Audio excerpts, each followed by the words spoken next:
I was staring at the ceiling of the emergency room, my knee throbbing with a pain that shot straight up my spine every time I tried to move. The fluorescent lights buzzed overhead like angry insects, and somewhere down the hall I could hear the familiar sounds of a busy hospital. Monitors beeping, hushed conversations, the squeak of wheels on linoleum. 6 months before my MCAT, 3 months before medical school applications were due, and here I was with a torn ACL that could derail everything I'd worked for. The orthopedic surgeon, Dr. Martinez, had been clear during our consultation earlier that week. Without surgery, my knee would never fully heal.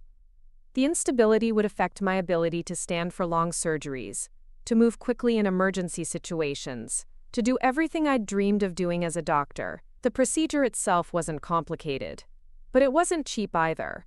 Even with insurance, we were looking at $12,000 out of pocket. I pulled out my phone to call my parents, my hands shaking slightly from the pain medication they'd given me. This was it, the moment I'd finally have to ask for help, something I'd avoided doing for most of my 23 years. But this wasn't about pride anymore. This was about my future, about the dream I'd been chasing since I was 8 years old, and decided I wanted to save lives, just like the doctors who had saved mine when I had pneumonia. "Mom?" I said when she picked up, trying to keep my voice steady. "I'm at the hospital. The MRI results came back, and I need surgery. Dr. Martinez says if I don't get it done within the next 2 weeks, there could be permanent damage." Before we jump back in, tell us where you're tuning in from, and if this story touches you, make sure you're subscribed, because tomorrow I've saved something extra special for you. There was a pause, and I could hear something in the background, crying, but not the kind that comes from sadness. It was the high-pitched, panicked whimpering of an animal in pain. "Jessica, honey, this really isn't a good time," my mother said, her voice distracted and strained. "Bella got into the neighbor's yard and ate something toxic. We're at the emergency vet clinic, and they're saying she needs immediate surgery, or she could die. Your father and I are trying to figure out how we're going to pay for it." My heart stopped. "Mom, I just told you I need surgery too. The doctor says—" "I heard you, sweetheart, but this is life or death. Bella only has a few hours, and the surgery costs $15,000. Ashley is absolutely beside herself. You know how much that dog means to her." I closed my eyes, feeling something cold settle in my chest. "Mom, my surgery is also time-sensitive. If I don't get this fixed, I might not be able to become a doctor. Everything I've worked for." "Jessica, you're being dramatic. Knee surgery isn't the same as what Bella is going through right now. You can wait a few months, maybe look into payment plans or something. Ashley's dog could be dead by morning." The line went quiet except for Ashley's voice in the background, sobbing about how Bella was her baby, how she couldn't live without her, how Mom and Dad had to do something. I'd heard this tone before, the one that meant Ashley's needs came first, just like they always had. "So you're saying no," I said quietly. "I'm saying we have to prioritize, and right now, Bella's situation is more urgent. I'm sorry, honey, but that's just how it is." She hung up before I could respond. I sat there in the emergency room bed, holding my phone and staring at the blank screen. Around me, life continued. Nurses checking on patients, doctors making rounds, families hugging each other in relief or grief. But I felt completely alone, like I was watching everything through thick glass. A nurse came by to check my vitals, her badge reading, "Sarah Kim, RN." She noticed my expression immediately. "Everything okay, hon? You look like you just got some bad news." I almost laughed at the understatement. My family just told me they can't help pay for my surgery because they have to save my sister's dog instead. Sarah's eyebrows shot up. She glanced around, then pulled the curtain closed around my bed and sat down in the visitor chair. "I'm sorry, what?" So I told her everything. About the ACL tear, about medical school, about my parents choosing a golden retriever over their daughter's career. Sarah listened without interrupting, her expression growing more incredulous with each detail. "Honey," she said when I finished, "I've been a nurse for 15 years, and I've seen a lot of family dysfunction walk through these doors. But that might be the most backwards priority system I've ever heard." She was quiet for a moment, then leaned forward. "Can I tell you something? I've watched a lot of pre-med students come through here on rotations and volunteering. Most of them are smart, sure, but they don't have what you have. What do you mean? Heart. Real heart. I watched you comfort that little boy with the broken arm earlier, even though you were in pain yourself. I saw you help that elderly woman find her way to radiology when her family couldn't be bothered to walk with her. You're going to be an incredible doctor, Jessica. Don't let anyone, family included, tell you otherwise. My name is Jessica Chen, and I've spent most of my life being the responsible one, the quiet one, the one who didn't make waves. Growing up in Springfield, Ohio, I learned early that love in my family came with conditions, and those conditions usually involve not asking for too much attention or resources. My sister Ashley was 3 years older and had mastered the art of being the center of our parents' universe. Where I was studious and reserved, Ashley was dramatic and demanding. Where I achieved through hard work, Ashley achieved through emotional manipulation and perfectly timed tears. I should probably start by explaining how I ended up on this path to medicine, because it wasn't some noble calling I discovered in a moment of inspiration. When I was 8 years old, I got pneumonia so severe that I spent 2 weeks in the pediatric ICU, fighting for every breath. I remember the doctors and nurses who took care of me, how they never talked down to me, how they explained everything in ways I could understand, how they made my parents feel hopeful even when I could see the worry in their eyes. But what really stuck with me wasn't just their medical expertise. It was how they treated every patient with the same level of care and attention, regardless of whether their families were wealthy or poor, demanding or grateful. In that hospital, I mattered not because I was the favored child or because I could cry the loudest, but simply because I was a human being who needed help. It was the first time in my life I'd experienced that kind of unconditional care, and I knew I wanted to give that feeling to other people. From that moment forward, every decision I made was focused on getting into medical school. While Ashley was bouncing between majors and boyfriends in college, I was taking organic chemistry and volunteering at free clinics. While she was adopting Bella and treating the dog like a furry replacement for the children she wasn't ready to have, I was studying for the MCAT and working 2 part-time jobs to save money for medical school applications. My parents had always been supportive in the abstract way that parents are when their child has ambitious but distant goals. They'd nod approvingly when I told them about my grades, make proud comments to their friends about having a daughter in pre-med, and occasionally ask how my studies were going, but they never really understood the sacrifices I was making or how much their support meant to me. Because Ashley's immediate needs always took precedence over my long-term dreams. The pattern had been established early, and never really changed. When I was 12 and Ashley was 15, I saved up my allowance for 6 months to buy a microscope for my science projects. The same week I planned to purchase it, Ashley decided she absolutely had to have a designer dress for homecoming. My parents borrowed my microscope money to buy Ashley's dress, promising they'd pay me back. They never did. When I was 16 and earned a partial scholarship to a prestigious summer science program, my parents said they couldn't afford the remaining costs because Ashley's car had broken down and she needed reliable transportation for her job at the mall. Every time, I was told I was being selfish for even bringing up what I needed. Every time, Ashley's wants became emergencies that required immediate family intervention. And every time, I learned to expect less and ask for nothing. So by the time I was lying in that emergency room bed, my parents' response shouldn't have surprised me. But somehow, it still felt like a punch to the gut. Maybe because this time, the stakes were so much higher. This wasn't about a microscope or a summer program. This was about my entire future. About the dream I'd been working toward for 15 years. After Sarah left and I was alone with my thoughts, I called my boyfriend Marcus. He was in his 2nd year of medical school at Case Western, about 2 hours away in Cleveland, and we'd been together for almost 3 years. Marcus understood the pressure I was under because he'd been through it himself, and he was one of the few people who really grasped how much this surgery meant to my career.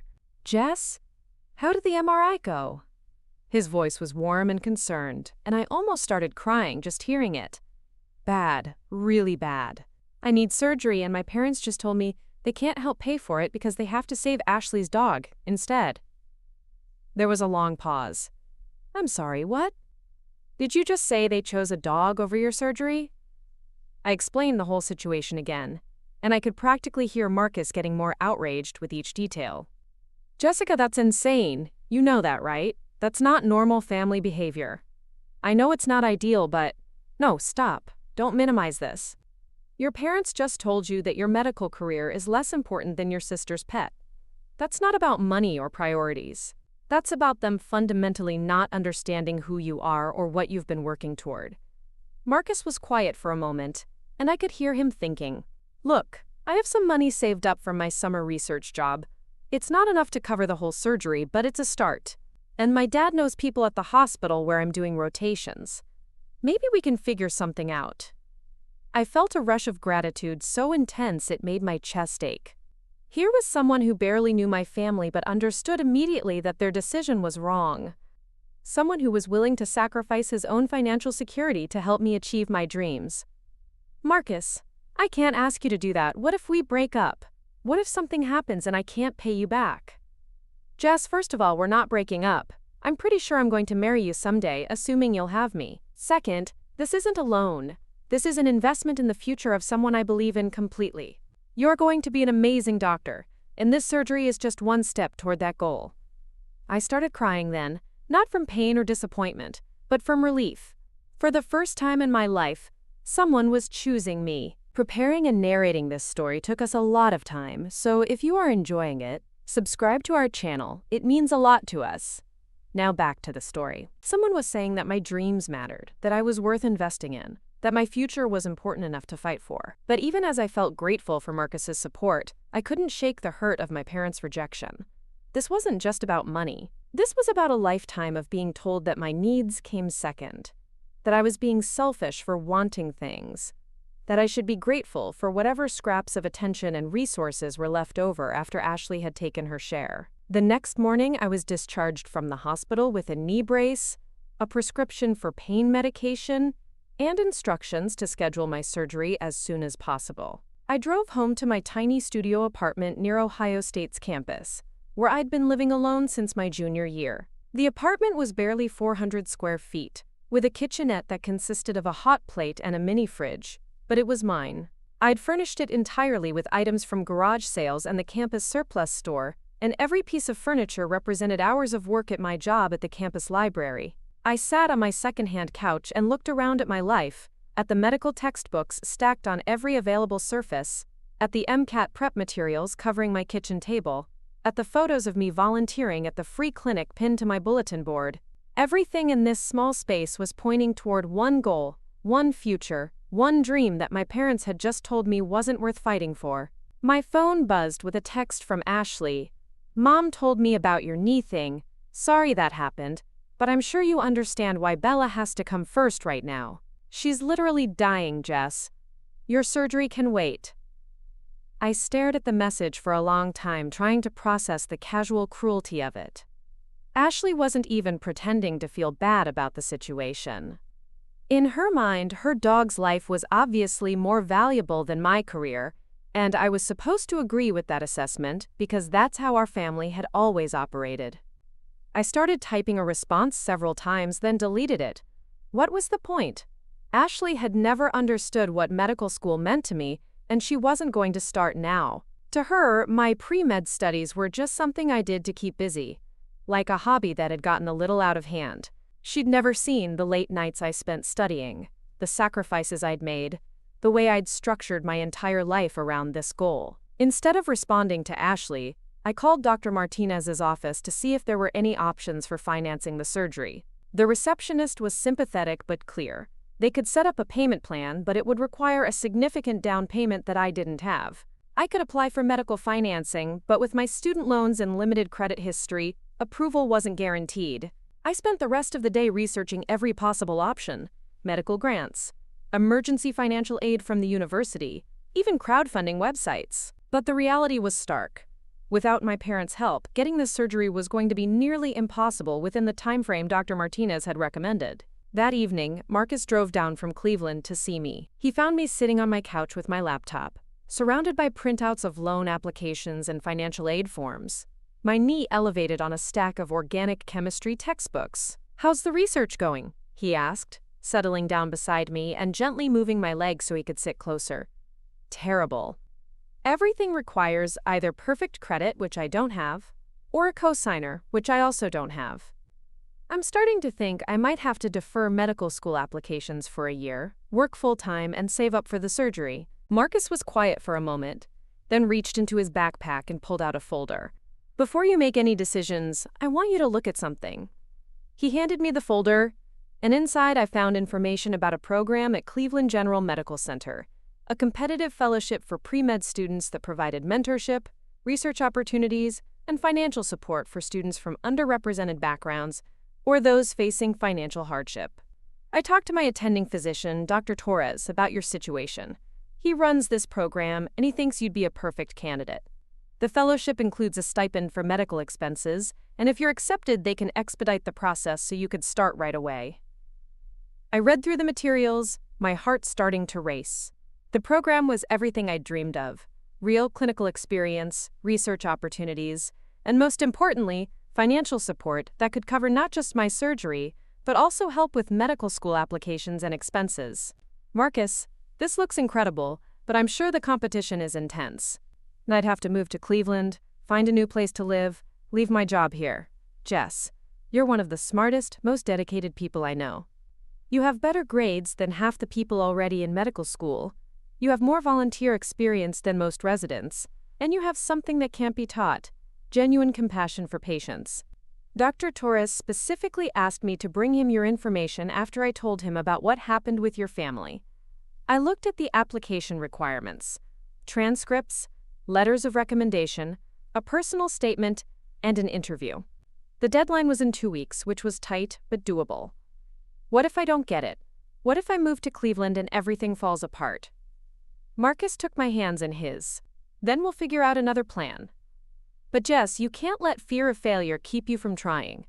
Your parents may not believe in you, but I do. Dr. Torres does. And somewhere deep down, you believe in yourself too, or you wouldn't have made it this far. That night, I started working on my application. The personal statement was the hardest part, because it required me to be honest about my financial situation and family circumstances without sounding like I was making excuses or asking for pity. How do you explain that your parents chose a dog over your career without sounding bitter? How do you convey the depth of your commitment to medicine when your own family doesn't understand that commitment? I wrote draft after draft, trying to find the right balance between honesty and professionalism. Finally, I decided to focus not on what my family had failed to give me, but on what their limitations had taught me about the kind of doctor I wanted to become. I wrote about growing up in a family where resources were always scarce and attention was always divided, and how that had made me hypersensitive to patients who felt overlooked or undervalued. I wrote about working multiple jobs to pay for school, and how that had given me insight into the financial stress that many patients face when dealing with medical bills. I wrote about being the responsible one in my family, and how that had prepared me for the kind of reliability and dedication that medicine requires. Most importantly, I wrote about the moment in that emergency room when I realized that my family's inability to support my dreams didn't diminish the value of those dreams. If anything, it had clarified for me why I wanted to become a doctor, to provide the kind of unconditional care and support that I'd never received at home. 2 weeks later, I found myself sitting in the waiting room of Cleveland General Medical Center, wearing my only professional blazer and clutching a leather portfolio that Marcus had given me for good luck. My knee was still in a brace, and I'd driven the 2 hours from Columbus that morning with my leg propped awkwardly against the dashboard, stopping twice to stretch and take pain medication. The fellowship program office was located on the 8th floor of the medical center's education building, and as I waited for my interview, I watched residents and medical students hurry past in their white coats, stethoscopes draped around their necks like badges of belonging. I'd dreamed of wearing that coat for so long that seeing it on others made my chest tight with longing.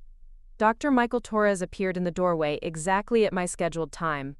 He was younger than I'd expected, probably in his early 40s, with kind eyes behind wire-rimmed glasses and the sort of calm presence that immediately put people at ease. When he shook my hand, I noticed he glanced briefly at my knee brace, but didn't comment on it. "Jessica, thank you for making the drive up here, especially with your injury. Marcus has told me a great deal about you, all of it impressive. Dr. Torres led me to his office, which was cramped but organized, with medical journals stacked neatly on every surface, and photos of what appeared to be former fellowship recipients covering one wall. He gestured for me to sit in a comfortable chair across from his desk, then settled back in his own chair and opened my application file.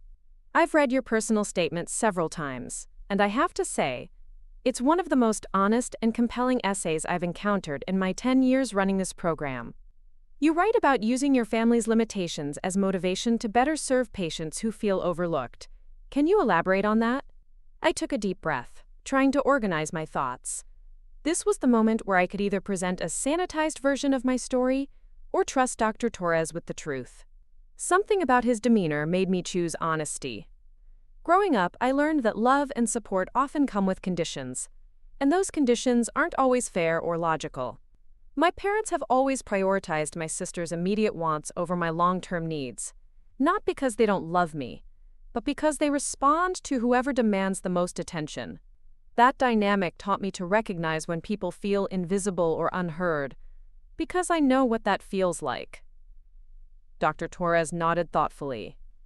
And how do you think that recognition would translate into your practice as a physician? I think it would make me more attentive to patients who don't advocate loudly for themselves. The elderly woman who doesn't want to bother anyone with her pain. The working parent who downplays their symptoms because they can't afford to miss work. The teenager whose concerns get dismissed because adults assume they're being dramatic. Those are the patients I want to serve, because I understand what it feels like to have your needs minimized. We talked for nearly an hour, covering everything from my research interests to my long-term career goals. Dr. Torres asked thoughtful questions about my volunteer work at the free clinic, my academic achievements, and my understanding of the challenges facing modern healthcare. But what struck me most was that he never once questioned whether I belonged in medicine or whether my background made me a suitable candidate. He spoke to me as if my acceptance to medical school was a given, as if the only question was how this fellowship could help me become the best doctor possible. Near the end of the interview, Dr. Torres leaned back in his chair and studied me for a moment. Jessica, I'm going to be direct with you. Your academic credentials are excellent, your clinical experience is impressive for someone at your level, and your personal statement demonstrates the kind of self-awareness and empathy that we can't teach. But I'm concerned about your support system. My heart sank. I understand that my family situation isn't ideal, but I assure you that I'm completely committed to this path. I won't let personal issues interfere with my responsibilities. That's not what concerns me. What concerns me is that you're trying to navigate one of the most challenging career paths in existence without the family support that most students take for granted. Medical school is brutal, residency is worse, and having people who believe in you unconditionally can make the difference between success and burnout. He paused, then smiled slightly. The good news is that this fellowship creates its own support system. The 12 students in our program become like family to each other, and our alumni network is exceptionally strong. Marcus is a perfect example of that. He's been mentoring newer students since his first year, and he's told me that supporting you has been one of the most rewarding aspects of his medical school experience. Dr. Torres closed my file and looked at me directly. I'm prepared to offer you a position in our program, Jessica. The fellowship includes a $15,000 annual stipend, specifically designated for medical expenses, which should more than cover your surgery. You'd start immediately, working with me on a research project studying healthcare access in underserved communities, while also shadowing physicians in various specialties. The position includes housing assistance, academic mentoring, and guaranteed letters of recommendation for medical school applications. I felt like all the air had been sucked out of the room. Dr. Torres, I don't know what to say. This is incredible, but are you sure? I mean, there must be other candidates who… Jessica, in my experience, the best doctors aren't necessarily the ones with the most advantages. They're the ones who understand suffering, who've had to fight for what they want, and who never forget what it feels like to need help. You have all of those qualities, plus the intelligence and work ethic to succeed in medicine. This fellowship isn't charity. It's an investment in someone who's going to make healthcare better for everyone. I thanked Dr. Torres profusely and promised to give him my answer within 24 hours, though we both knew I was going to accept. As I drove back to Columbus, my knee throbbing but my heart soaring, I called Marcus to tell him the news. "I knew it," he said, and I could hear the smile in his voice. "Dr. Torres called me 20 minutes ago to tell me you'd crushed the interview. Jessica, this is just the beginning. You're going to be an incredible doctor." That evening, I sat in my tiny apartment and tried to process how dramatically my life was about to change. In 2 weeks, I'd be living in Cleveland, working alongside some of the best physicians in the region, and finally getting the surgery that would put me back on track for medical school. More importantly, I'd be surrounded by people who understood my goals and believed in my potential. But first, I had to tell my parents. I called home around 8 o'clock, when I knew they'd be finished with dinner and hopefully in good moods. My mother answered on the third ring, sounding tired but pleasant. "Jessica, honey, how are you feeling? Is your knee any better?" "Actually, Mom, that's why I'm calling. I have some really good news. I've been accepted into a medical fellowship program at Cleveland General. They're going to cover my surgery costs and provide mentoring and research opportunities. I start in 2 weeks." There was a pause, and I could hear my father's voice in the background asking what was going on. "That's wonderful, sweetheart. Cleveland is a bit far, though, isn't it? And what about your studies at Ohio State?" "I'll be finishing my degree remotely while participating in the fellowship. This is actually a huge opportunity, Mom. Most students don't get access to this kind of program until after they're already in medical school." My mother's voice became more animated as she called my father over to the phone. "Robert, come here." Jessica got into some sort of medical program in Cleveland. I could hear shuffling as my father took the phone. "Jessica, congratulations. That sounds like quite an achievement. How did you hear about this opportunity?" I explained about Marcus's connection to Dr. Torres and how the fellowship would cover my medical expenses while providing invaluable experience. My father listened attentively, asking thoughtful questions about the research component and the timeline for completing my undergraduate degree. "Well, this certainly solves the surgery problem," he said finally. "Your mother and I were feeling terrible about not being able to help with that, especially after we had to spend so much on Bella's emergency surgery." I felt a familiar stab of hurt at the casual way he referenced their choice, but I pushed it aside. This wasn't the time to relitigate old wounds. "How is Bella doing, by the way?" "Oh, she's much better. The vet said she'll make a full recovery. Ashley's been spoiling her even more than usual, if that's possible." We talked for a few more minutes about logistics and my plans for moving to Cleveland. My parents seemed genuinely proud of my acceptance to the fellowship program, though I noticed they were more impressed by the prestige of Cleveland General than by the personal achievement it represented for me. Still, their approval felt good, even if it came with the underlying assumption that I should be grateful for this stroke of luck, rather than proud of earning it through my own efforts. After I hung up, I realized that my parents' response encapsulated everything about our relationship. They were happy for me when my success didn't require anything from them, when it solved problems rather than created them, when it reflected well on the family without demanding their active support. They loved me in the abstract way that parents love children who don't ask for much and don't cause trouble. But for the first time in my life, their lukewarm approval didn't diminish my excitement about my own achievements. I was beginning to understand that their inability to fully support my dreams said more about their limitations than about my worthiness. The next 2 weeks passed in a blur of packing, paperwork, and preparation.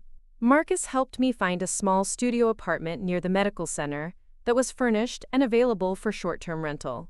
It was tiny but clean, with a Murphy bed that folded into the wall and a kitchenette that was actually smaller than the one in my Columbus apartment. The rent was higher than what I'd been paying, but the fellowship stipend would cover it with money left over. My last day in Columbus, I went to the campus library where I'd been working for the past 2 years. My supervisor, Mrs. Henderson, had been incredibly understanding about my sudden departure, especially when I explained about the fellowship opportunity. "Jessica, I've watched you study at that corner table for hundreds of hours over the past few years. I've never seen anyone more dedicated to their goals. This fellowship sounds like exactly what you deserve." She handed me a card signed by all my coworkers, along with a small gift, a stethoscope with my initials engraved on the chest piece. "For when you become Dr. Chen," she said with a smile that made me tear up. I spent my last evening in Columbus at the free clinic where I'd been volunteering since my sophomore year. The clinic served primarily undocumented immigrants and families without health insurance, and I'd learned more about medicine there than in any classroom. Dr. Patel, the physician who ran the clinic, had been one of my strongest recommenders for the fellowship program. "You know," Dr. Patel said as we finished seeing the last patient of the evening, "some of the best doctors I know are the ones who had to fight for their education. There's something about struggling for what you want that makes you appreciate it more and work harder to deserve it." He walked me to my car and shook my hand formally. "Dr. Chen has a nice ring to it, don't you think?" The drive to Cleveland the next morning felt like crossing into a different life. I'd loaded everything I owned into my Honda Civic, which wasn't much. Clothes, textbooks, my laptop, and a few personal items that had meaning beyond their monetary value. As I drove north on Interstate 71, watching the flat farmland of central Ohio give way to the industrial landscape approaching Cleveland, I thought about everything that had led to this moment. 6 months ago, I'd been just another pre-med student grinding through organic chemistry and MCAT prep, hoping that my grades and test scores would be enough to get me into medical school. Now I was moving to one of the premier medical centers in the Midwest, with guaranteed research opportunities, clinical experience, and financial support for my surgery. Most importantly, I was surrounded by people who believed in my potential and wanted to help me succeed. When I arrived at Cleveland General, Dr. Torres met me in the lobby to help me get oriented. The medical center was enormous, a complex of interconnected buildings that housed everything from a Level 1 trauma center to specialized research laboratories. As we walked through the corridors, Dr. Torres pointed out various departments and introduced me to staff members who would be part of my fellowship experience. "The program is designed to give you exposure to every aspect of medicine," he explained as we rode the elevator to the research floor. "You'll spend time in different clinical areas: emergency medicine, internal medicine, surgery, pediatrics, and whatever specialties interest you most. But you'll also learn about the business side of healthcare, medical research, and the social determinants of health." He led me to a small office that I'd be sharing with another fellowship student, a pre-med senior from Case Western named David Kim. David was working at a computer when we arrived, but he immediately stood to introduce himself. "You must be Jessica. I've heard great things about you from Marcus. He's been talking about this brilliant pre-med student from Ohio State who is going to revolutionize healthcare." I laughed, feeling slightly embarrassed. I think Marcus might be a little biased. Maybe, but Dr. Torres doesn't accept just anyone into this program. You must have impressed him pretty significantly. David showed me around the research facilities and explained the project we'd be working on together, a longitudinal study examining barriers to healthcare access in Cleveland's underserved neighborhoods. The research involved conducting interviews with patients, analyzing insurance and billing data, and developing recommendations for policy changes that could improve care delivery. "It's exactly the kind of work that can inform your entire career," David explained. "Most medical students never get this kind of exposure to the systemic issues that affect patient care. By the time you start medical school, you'll have a much deeper understanding of why healthcare fails certain populations and what can be done to fix it." That afternoon, I had my first clinical observation in the emergency department. Dr. Sarah Kim, the attending physician who would be supervising my emergency medicine rotation, was the same nurse who had comforted me during my own emergency room visit just a month earlier. When she saw me walk into the ED in scrubs and a white coat, her face lit up with recognition and pride. "Jessica, look at you. I told you that you were going to be an incredible doctor, and here you are already looking the part." She introduced me to the rest of the emergency department staff and explained that I'd be observing patient interactions, learning about triage protocols, and gradually taking on more responsibilities as I gained experience. The ED was busy even on a Tuesday afternoon, with a steady stream of patients presenting with everything from minor injuries to life-threatening emergencies. My first patient observation was a middle-aged woman named Maria, who had come in with chest pain. She spoke limited English and seemed anxious about the cost of her visit, repeatedly asking if the tests were necessary and whether there were cheaper alternatives. Dr. Kim handled the interaction with extraordinary patience and compassion, using a translator service to ensure that Maria understood her condition and treatment options. "Chest pain always has to be taken seriously," Dr. Kim explained to me quietly while Maria was getting an EKG. "But you can see how financial anxiety is affecting her ability to focus on her health. This is what we deal with every day. Patients who are suffering not just from medical conditions, but from the stress of navigating a healthcare system that they can't afford. As I watched Dr. Kim work with Maria and other patients throughout the afternoon, I was struck by how much the job required beyond medical knowledge. She had to be a translator, a financial counselor, a social worker, and a psychologist, all while making life-and-death medical decisions. It was exactly the kind of complex, challenging work that I'd been dreaming of doing since I was 8 years old. At the end of my first day, Dr. Torres checked in with me to see how things had gone. We sat in his office as the sun set over Lake Erie, visible through his window on the 8th floor. "How are you feeling about everything? Any second thoughts about leaving Columbus?" I thought about it for a moment. Honestly, I feel like I'm exactly where I'm supposed to be. This morning, I was a pre-med student with a lot of hopes and dreams. Tonight, I feel like I'm actually becoming a doctor. Dr. Torres smiled. That's the goal. This program is designed to bridge the gap between undergraduate studies and medical school, to give you the confidence and experience you'll need to succeed at the next level. He handed me a folder with information about my upcoming surgery, scheduled for the following week at Cleveland General's Orthopedic Center.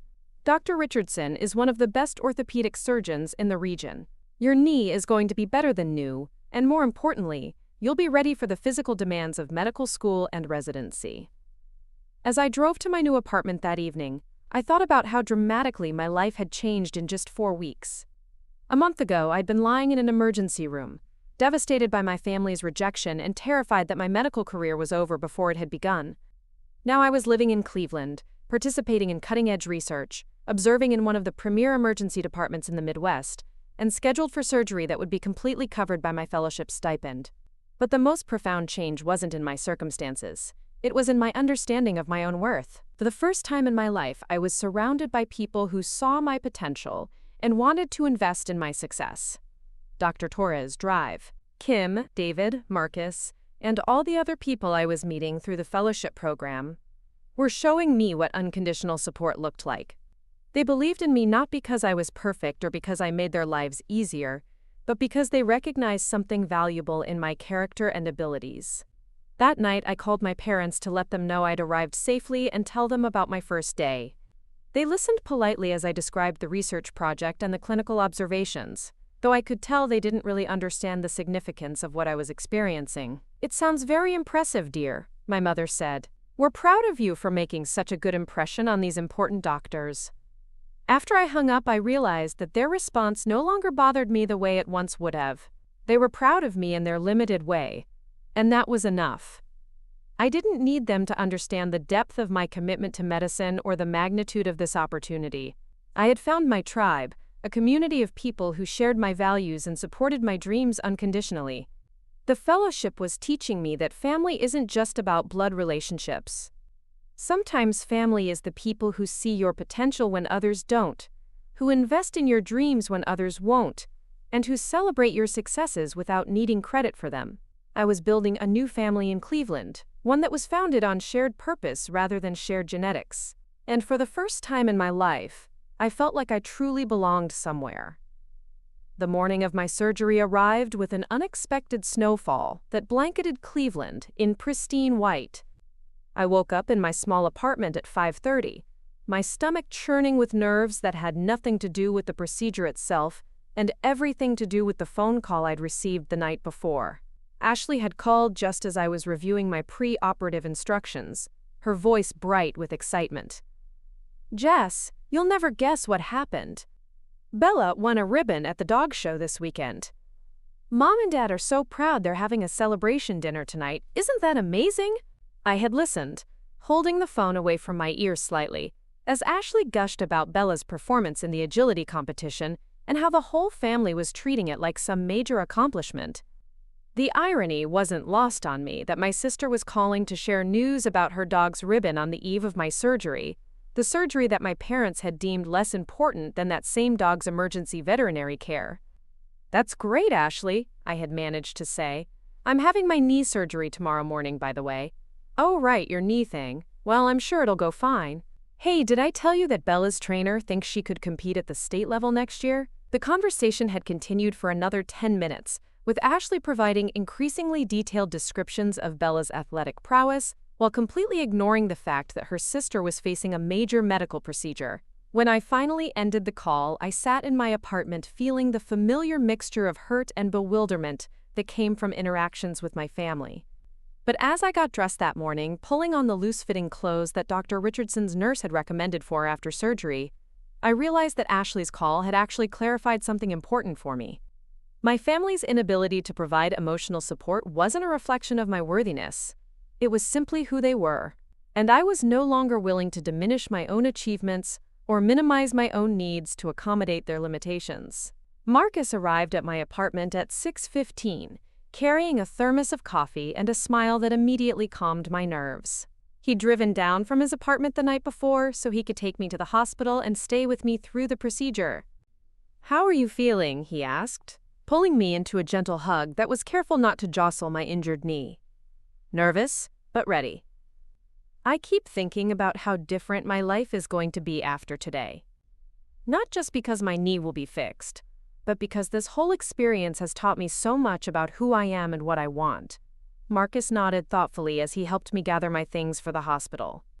"You know, when I first met you 3 years ago, you were already one of the smartest, most driven people I'd ever encountered. But you were also constantly apologizing for taking up space, for having needs, for wanting things.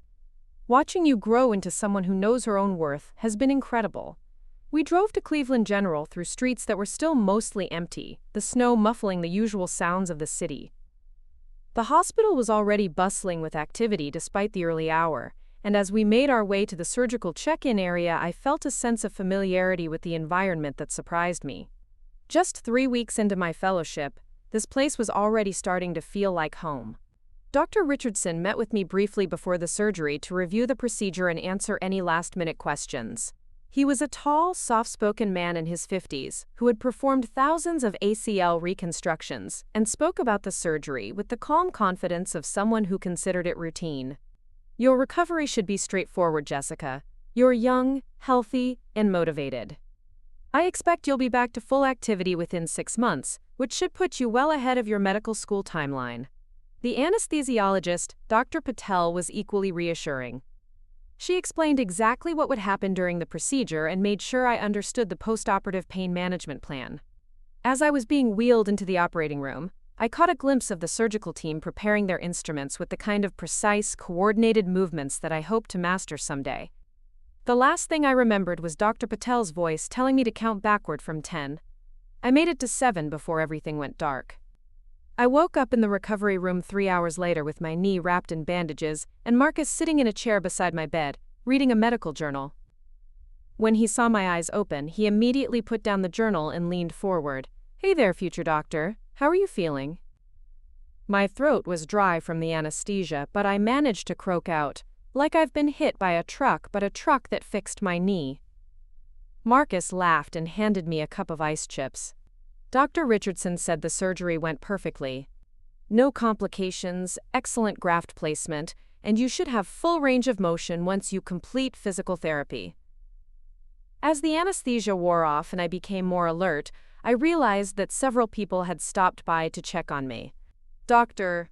Torres had come by during the surgery to leave a card from the fellowship program. David had dropped off flowers from our research team. Even Dr. Kim from the emergency department had sent a note, wishing me a speedy recovery. The contrast with my family's response was stark. My parents had sent a generic "thinking of you" text message that morning, and Ashley hadn't contacted me at all. But sitting in that hospital bed, surrounded by cards and flowers from my new colleagues and mentors, I didn't feel alone or unsupported. I felt cared for by people who understood what this surgery meant for my future. The next few days blurred together in a haze of pain medication, physical therapy sessions, and gradually increasing mobility. Marcus had taken time off from his clinical rotations to help me during the first week of recovery, and his presence made all the difference.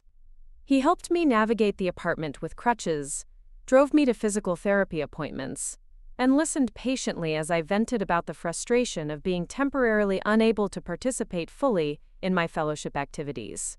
Dr. Torres visited me at home 3 days after the surgery, bringing updates on our research project and a stack of medical journals for me to read while I recovered.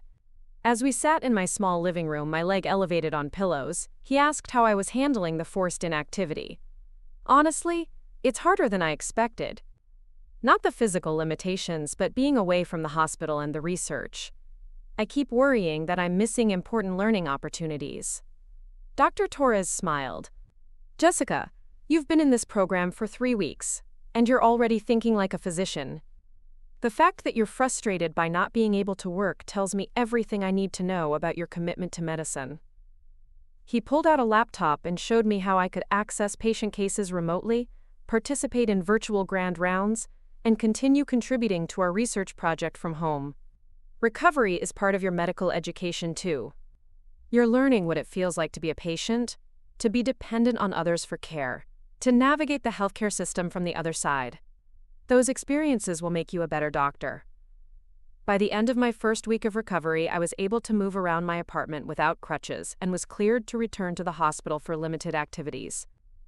My first day back, I was assigned to observe in the orthopedic clinic, where Dr. Richardson saw postoperative patients. It was surreal to be on the other side of the examination table, watching him assess patients who were weeks or months into their own ACL recovery journeys. One patient, a high school soccer player named Emma, who was about 6 weeks post-surgery, reminded me so much of myself at that age that I found myself paying extra attention to her interaction with Dr. Richardson. Emma was clearly frustrated with the pace of her recovery and worried about getting back to her sport in time for her senior season. I know you want to push yourself, Emma, but rushing back too quickly is the best way to re-injure your knee and end up worse than where you started, Dr. Richardson explained patiently. The ligament graft needs time to heal and integrate with your natural tissue. Trust the process. After Emma left, Dr. Richardson turned to me. What did you observe about that interaction? I thought about it for a moment. Emma is dealing with the same impatience I've been feeling, but from a different perspective. She's worried about missing her sport, while I've been worried about missing fellowship opportunities. Both of us are struggling with the fact that healing can't be rushed, no matter how motivated we are. Exactly. And as a future physician, you'll have patients who want to skip steps in their recovery, who think they know better than medical professionals, who let fear or impatience drive their decisions. Your own experience as a patient will help you empathize with those feelings, while still advocating for what's medically appropriate. That afternoon, I attended my first fellowship program meeting since my surgery. The 12 students in our cohort gathered in a conference room adjacent to Dr. Torres's office for what he called case discussions and career development. Each meeting focused on a different aspect of medicine, from clinical problem solving to the business of healthcare to the social determinants of health. The topic that day was physician burnout and mental health, a subject that became intensely personal when one of my fellow students, a senior named Rachel, shared her own story of struggling with anxiety and depression during her pre-med years. I think medical students and physicians are often reluctant to seek help because we're supposed to be the ones providing care to others, Rachel said. But ignoring our own mental health doesn't make us better doctors. It makes us less effective and more likely to make mistakes that could harm patients. The discussion that followed was unlike any conversation I'd had in an academic setting. We talked openly about the pressure to be perfect, the fear of showing vulnerability, and the importance of building support systems that could sustain us through the challenges of medical training and practice. Several students shared stories of family members who didn't understand the demands of medical school, the financial stress of educational debt, and the emotional toll of caring for seriously ill patients. For the first time since starting the fellowship, I felt comfortable sharing my own story about my family's response to my surgery and how it had taught me about the difference between conditional and unconditional support. I think my family loves me, but they love me in a way that requires me to be low maintenance and grateful for whatever attention I receive, I said. This fellowship has shown me what it feels like to be surrounded by people who want to invest in my success, and that's going to change how I approach my relationships for the rest of my life. Dr. Torres nodded thoughtfully. That's an important insight, Jessica. Medicine can be an isolating profession if you don't cultivate relationships with people who understand your commitment and share your values. The connections you're building in this program will sustain you throughout your career. After the meeting, several of my fellow students approached me to continue the conversation. David shared his own story of growing up in a family that didn't understand his academic ambitions, and Rachel talked about the mentors who had helped her through her mental health struggles. I realized that many of us had chosen medicine, partly because we understood what it felt like to need care and support that wasn't readily available. That evening, Marcus and I had dinner at a small restaurant near the medical center. My physical therapy was progressing well, and I was able to walk short distances without any assistive devices. As we shared a pizza and talked about our respective programs, I found myself reflecting on how much my life had changed since my injury. I keep thinking about what would have happened if my family had been able to pay for my surgery, I told Marcus. I probably would have had the procedure done in Columbus, stayed at Ohio State for my senior year, and applied to medical school from there. I never would have found this fellowship program, or met Dr. Torres, or learned what it feels like to be truly supported by a professional community. Marcus reached across the table and took my hand. So you're saying that your parents choosing Bella over your surgery was actually the best thing that could have happened to you? I laughed, surprised by the truth of that statement. In a weird way, yes. Their rejection forced me to look for alternatives, and those alternatives led me to opportunities I never would have found otherwise. It's like their inability to support me created space for people who could actually help me grow. That's a pretty mature way to look at it. Not everyone would be able to turn family disappointment into personal growth. As we walked back to my apartment that evening, I thought about the chain of events that had brought me to Cleveland. My injury had led to my family's rejection, which had led to Marcus's research into alternative options, which had led to Dr. Torres and the fellowship program. Each step had been painful at the time, but looking back, I could see how each challenge had redirected me towards something better. The next few weeks fell into a comfortable routine of physical therapy, research work, clinical observations, and fellowship activities. My knee was healing ahead of schedule, and I was able to participate more fully in all aspects of the program. The research project on healthcare access was producing fascinating data about the barriers that prevented low-income patients from receiving appropriate care, and I was learning to analyze complex datasets and draw meaningful conclusions from statistical trends. But the most significant part of my fellowship experience was the clinical rotations. I spent time in internal medicine, watching Dr. Martinez manage patients with complex chronic conditions. I observed in pediatrics, where Dr. Wilson showed me how to communicate with children and their families during medical crises. I shadowed in the cardiac catheterization lab, witnessing Dr. Brown perform life-saving procedures on patients having heart attacks. Each rotation taught me something different about the practice of medicine, but they all reinforced the same fundamental truth. Being a good doctor required much more than medical knowledge. It required empathy, communication skills, cultural competence, and the ability to see each patient as a complete human being rather than just a collection of symptoms. One particularly memorable day, I was observing in the emergency department when a young woman named Sophia came in with severe abdominal pain. Sophia spoke limited English and seemed terrified by the busy, chaotic environment of the ED. She was accompanied by her mother, who kept apologizing for bothering the staff and asking whether the tests were really necessary. Dr. Kim assigned me to stay with Sophia and her mother while they waited for test results, partly to provide comfort and partly to practice my Spanish, which was rusty but adequate for basic medical conversations. As I sat with them, I learned that Sophia was undocumented and had been avoiding medical care for months because she was afraid of the cost and worried about drawing attention to her immigration status. "I just want to know that my daughter is going to be okay," Sophia's mother said in Spanish, tears in her eyes. "But we don't have insurance, and we don't know how we'll pay for this." I found myself thinking about my own experience of being unable to afford necessary medical care, and I realized that my family's financial limitations had given me insight into the fear and helplessness that many patients experienced. When Sophia's appendicitis was diagnosed and surgery was recommended, I was able to help connect her family with the hospital's financial assistance program and social workers who specialized in helping undocumented patients navigate the healthcare system.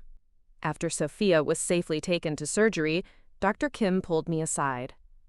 "You handled that situation beautifully, Jessica. You provided exactly the kind of support that Sophia and her mother needed. Not just translation, but genuine empathy and practical help.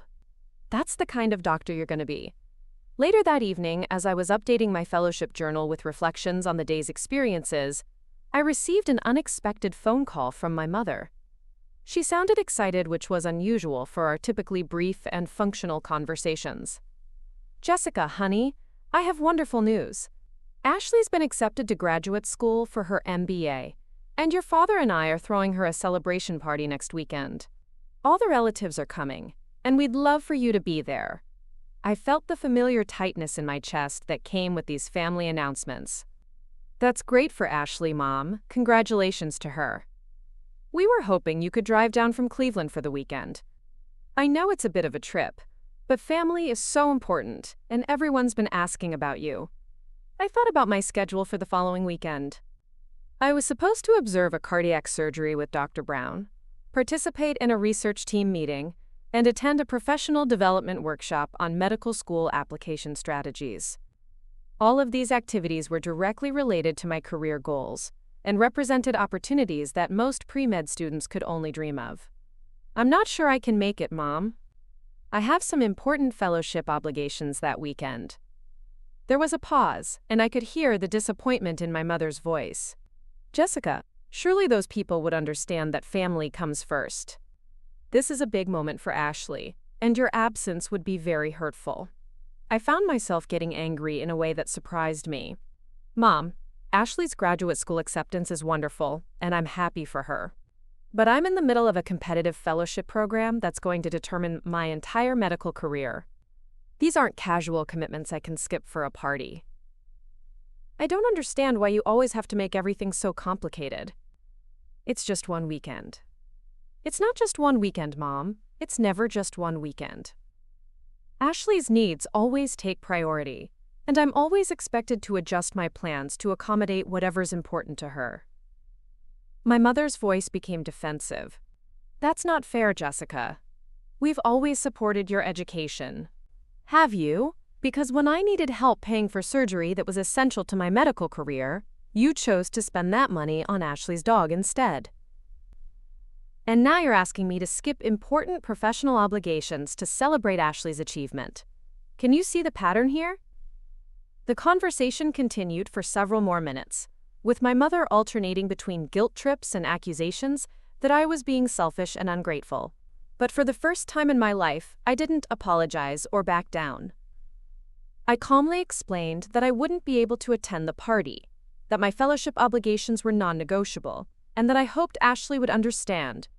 After I hung up, I sat in my apartment feeling a mixture of sadness and relief.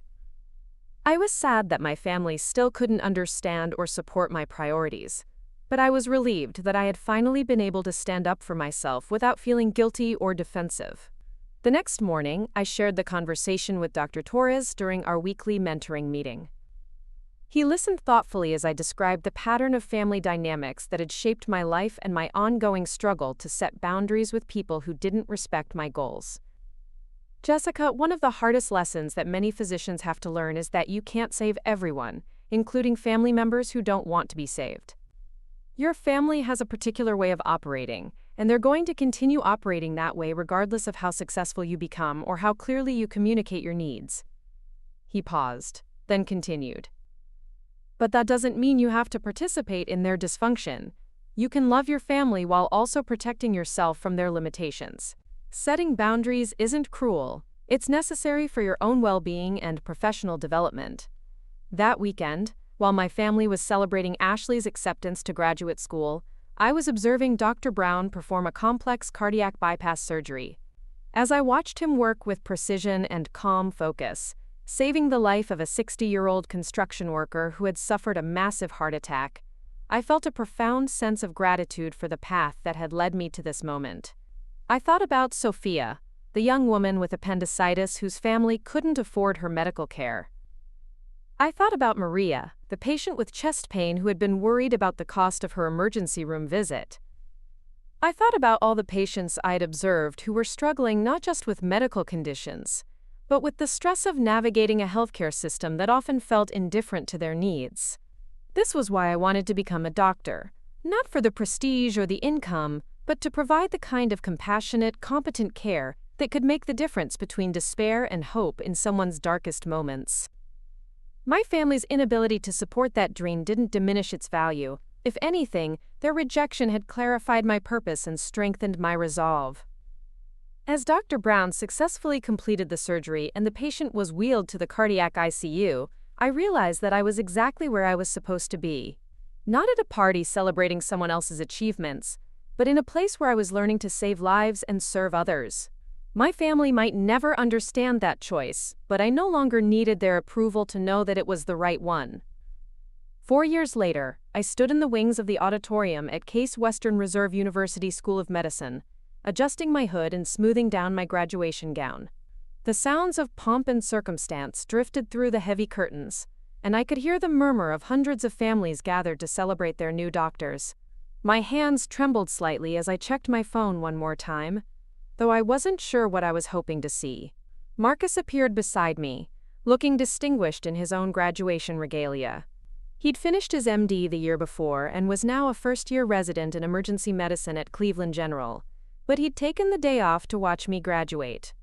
His presence steadied my nerves in the way it had for the past 7 years. "Ready, Dr. Chen?" he asked, using the title that still felt surreal to hear. "I think so. Though part of me keeps waiting for someone to tell me this is all a mistake. That I don't actually belong here." Marcus took my hand and squeezed it gently. "Jess, you graduated summa cum laude with the highest clinical performance scores in your class. You matched into your first-choice residency program in internal medicine at Johns Hopkins. You've published 3 research papers and won the Dean's Award for excellence in patient care. If anyone belongs here, it's you." The processional music grew louder, and I could see my classmates beginning to line up in alphabetical order. After 4 grueling years of medical school, we were finally ready to become doctors. I thought about everything that had led to this moment. The fellowship program that had launched my medical career, the countless hours of studying, the clinical rotations that had tested my knowledge and stamina, the step exams that had determined my residency options. But mostly, I thought about the patients who had shaped my understanding of medicine and confirmed my calling to this profession. There was Mr. Rodriguez, the diabetic patient I'd cared for during my internal medicine rotation, who had taught me about the intersection of poverty and chronic disease. Mrs. Thompson, the elderly woman with heart failure whom I'd followed through multiple hospitalizations, showing me the importance of palliative care and end-of-life conversations. And Jamie, the teenager with cystic fibrosis who had reminded me why pediatric care required a special combination of medical expertise and emotional intelligence. Each patient had reinforced my conviction that medicine was about far more than diagnosing diseases and prescribing treatments. It was about seeing people in their most vulnerable moments and providing not just medical care, but hope, comfort, and dignity. As I took my place in line, I spotted familiar faces in the audience through a gap in the curtains. Dr. Torres was there, of course, sitting with several other faculty members from the fellowship program. David Kim, my former research partner, had driven down from Detroit, where he was starting his residency in family medicine. Dr. Sarah Kim from the emergency department had somehow managed to get time off to attend, and I could see her beaming with pride from the faculty section. The absence of my family was notable, but no longer painful in the way it once would have been. My parents had initially planned to attend the graduation, but Ashley's wedding had been moved to the same weekend after her venue had a last-minute cancellation. When my mother called to explain that they wouldn't be able to make it to my medical school graduation, I felt a familiar pang of disappointment, but it was tempered by acceptance. "We're so proud of you, honey," my mother had said during that phone call. "And we know you'll understand that Ashley's wedding is a once-in-a-lifetime event. Your graduation is wonderful, but it's not like you won't still be a doctor next week." I had listened to her explanation with the detached understanding of someone who had finally learned not to expect different behavior from people who had shown you exactly who they were for decades. My family loved me in their limited way, but they would never be able to prioritize my achievements or understand the significance of my milestones. That was their limitation, not my failing. The processional began, and I found myself walking across the stage, where I had dreamed of standing since I was 8 years old. As I approached the podium where the dean was waiting to hood me, I caught sight of Marcus in the audience, his face glowing with pride. Behind him sat the collection of mentors, colleagues, and friends who had supported me through every challenge and celebrated every victory. Dr. Patricia Hayes, the chief of medicine at Cleveland General, stepped forward as my name was called. She had become one of my most important mentors during medical school, and she had specifically requested the honor of hooding me at graduation. As she placed the hood over my head, signifying my transformation from medical student to doctor, she leaned close and whispered, "Welcome to the profession, Dr. Chen. We're lucky to have you." The moment felt both monumental and natural, as if every step I had taken since that night in the emergency room with my torn ACL had been leading to this exact instant. I was no longer the pre-med student who had to choose between her family's approval and her own dreams. I was Dr. Jessica Chen, physician, and I had earned that title through years of hard work, sacrifice, and unwavering commitment to serving others. The rest of the ceremony passed in a blur of speeches, applause, and the Hippocratic Oath that we recited together as a class. When we threw our caps in the air at the conclusion, I felt a profound sense of completion and beginning simultaneously. Medical school was over, but my career as a physician was just starting. The reception afterward was held in the medical school's main atrium, where faculty, students, and families mingled over champagne and hors d'oeuvre. I was immediately surrounded by my chosen family, the people who had believed in me when I couldn't afford to believe in myself. Dr. Torres was the first to reach me, pulling me into a warm hug that reminded me of how far I'd traveled since our first meeting in his office 4 years earlier. "Jessica, I knew from the moment you walked into my office that you were going to be exceptional. But watching you grow into the physician you've become has been one of the greatest privileges of my career." He handed me a gift, a beautiful stethoscope with my name engraved on the chest piece, along with the words, "From your fellowship family, with love and pride." Dr. Hayes appeared next, champagne flute in hand and a smile that lit up her entire face. "Dr. Chen, I have something to tell you that I've been saving for this moment. Do you remember Sophia, the young woman with appendicitis who came to our emergency department during your first month of fellowship?" I nodded immediately. Sophia's case had been one of my most meaningful early experiences, and I'd often wondered what had happened to her after her surgery. She graduated from nursing school last month and just started working in our pediatric ICU. She specifically asked to work at Cleveland General because she wanted to provide the same kind of compassionate care that she received during her own hospitalization. You were part of that experience, Jessica. You helped shape her understanding of what healthcare could be at its best. Dr. Hayes paused, then continued. "That's the ripple effect of good medicine. You helped Sophia when she was a scared patient, and now she's helping other families navigate medical crises. Your compassion has multiplied itself through her work, and it will continue multiplying through every patient you care for in your career." I felt tears welling up in my eyes as I absorbed the significance of what Dr. Hayes had told me. This was why I had endured 4 years of grueling study, countless sleepless nights, and the emotional challenges of caring for seriously ill patients. Medicine wasn't just about individual patient encounters. It was about contributing to a legacy of healing that extended far beyond any single doctor-patient relationship. Marcus approached with 2 glasses of champagne and the kind of smile that told me he had something important to say. "Jess, I know this probably isn't the most romantic setting, but I can't think of a more perfect moment." He set down the champagne glasses and dropped to one knee right there in the middle of the reception, pulling out a ring box that made several nearby conversations stop mid-sentence. "Jessica Chen, you are the most brilliant, compassionate, determined person I've ever known. You've taught me what it means to pursue your calling with complete integrity, and you've shown me what unconditional support looks like. I want to spend the rest of my life learning from you and building a family with you that's based on the same values that have brought us both to medicine." The entire reception seemed to pause as Marcus opened the ring box, revealing a simple but elegant diamond set in a platinum band. "Will you marry me?" I looked down at Marcus, then around at the faces of all the people who had supported me through medical school, and I felt an overwhelming sense of gratitude for the journey that had brought me to this moment. Everything that had hurt me, my family's rejection, their inability to understand my dreams, the loneliness I'd felt growing up as the overlooked child, had ultimately led me to this community of people who shared my values and celebrated my achievements.